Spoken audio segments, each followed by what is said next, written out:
ایک نیک دل بادشاہ کسی ملک پر حکومت کرتا تھا۔ اس کی وسیع سلطنت میں جا بچا کھیت اور باغات پھیلے ہوئے تھے۔ ایک دن بادشاہ اپنے محل کے باغ میں ٹہل رہا تھا کہ اسے درخت کے نیچے کبوتر کے انڈے جتنا گندم کا دانہ ملا۔ پہلے تو وہ حیران ہوا اور اسے پتھر سمجھا، مگر جب اس نے غور سے دیکھا تو معلوم ہوا کہ وہ گندم کا دانہ ہے جو موجودہ زمانے کے دانے سے کئی گنا بڑا ہے۔ بادشاہ نے فوراً باغ کے مالی کو بلایا اور اس سے پوچھا، ہمیں اس گندم کے دانے کے بارے میں یہ بتاؤ کہ یہ کہاں سے آیا ہے۔ بیچارہ مالی پریشان ہو گیا کیونکہ وہ خود اتنا بڑا گندم کا دانہ پہلی بار دیکھ رہا تھا۔ اس نے جواب دیا، بادشاہ سلامت، میں نے ایسا دانہ آج سے پہلے نہ دیکھا اور نہ اس کے بارے میں کبھی سنا۔ شاید آپ کے وزیروں میں سے کسی کو اس کے بارے میں علم ہو۔ بادشاہ کو یہ مشورہ اچھا لگ گیا۔ اس نے فوراً تمام وزیروں کو دربار میں بلوایا۔ جب سب آ گئے تو اس نے ایک پلیٹ میں رکھے گندم کے دانے کی طرف اشارہ کر کے کہا، آج ہمیں یہ بڑا سا گندم کا دانہ اپنے باغ میں ملا ہے جسے شاید کوئی پرندہ وغیرہ اٹھا کر لایا ہوگا۔ آپ میں سے کسی کو اس کے بارے میں معلوم ہے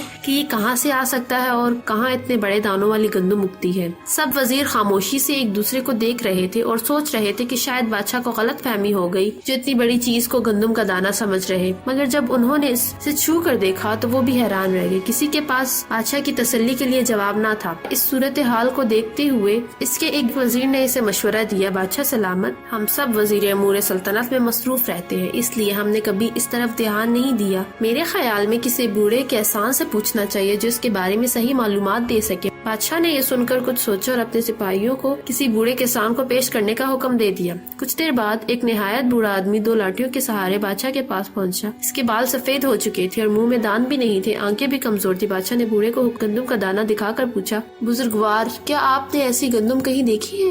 بوڑھے نے بڑی مشکل سے بادشاہ کا سوال سنا اور جواب دیا، نہیں، آپ میرے والد صاحب سے پوچھے، شاید وہ کچھ بتا سکے۔ بادشاہ نے اس کے والد کو بلوا لیا۔ کچھ دیر بعد ایک اور بوڑھا آدمی ایک لاٹھی کے سہارے بادشاہ کے دربار میں آیا۔ اس کے سفید بالوں میں کچھ کالے بال بھی تھے، منہ میں بھی دو چار دانت سلامت تھے، نظر بھی کچھ بہتر تھی۔ مجموعی طور پر وہ اپنے بیٹے سے ذرا بہتر حال میں تھے۔ بادشاہ اس سے حالت میں دیکھ کر حیران اور پھر اسے گندم کا دانہ دکھا کر سوال کیے، بڑے صاحب، کیا آپ اس طرح کی گندم کے بارے میں جانتے ہیں؟ بوڑھے نے گندم کا دانہ دیکھا اور کہا، جناب، میں نے اتنا بڑا دانہ کہیں نہیں دیکھا۔ ہمارے زمانے میں گندم کا دانہ بڑا تو تھا، مگر یہ تو کافی بڑا ہے، شاید میرے والد آپ کو کچھ بتا سکے۔ بادشاہ نے بے چینی کے عالم میں اس بوڑھے کے باپ کو دربار میں بلوا لیا۔ کچھ دیر بعد ایک شخص بغیر کسی سہارے کے دربار میں داخل ہوا۔ اس کے سر کے بال آدھے سفید آدھے کالے، منہ میں دانت بھی اپنے بیٹے اور پوتے سے زیادہ تھے، یعنی یہ بوڑھا صحت کے معاملے میں اپنے بیٹے اور پوتے سے کئی گنا اچھے حال میں تھا، حالانکہ یہ کافی بڑی عمر کا تھا۔ بادشاہ سے دیکھ کر مزید حیران ہو گیا۔ اس نے بوڑھے کو گندم کا دانہ دکھا کر پوچھا، حضرت، کیا آپ نے ایسی گندم کو کہیں دیکھا ہے؟ بوڑھے نے گندم کا دانہ بڑے غور سے دیکھا اور پھر خوشی سے مسکراتے ہوئے بولا، جی بادشاہ سلامت۔ بادشاہ نے حیرانی سے اچھلتے ہوئے کہا، سچ؟ مگر کہاں؟ بوڑھے نے جواب دیا، جناب، گزرے زمانے میں ایسے ہی گندم کے دانے ہوا کرتے تھے، لوگ انہیں پیس کر خوب آٹا حاصل کرتے تھے، ان کا ذائقہ بھی لاجواب تھا۔ بادشاہ بولا، اچھا، اس زمانے میں گندم اتنی بڑی کیسے ہوتی تھی؟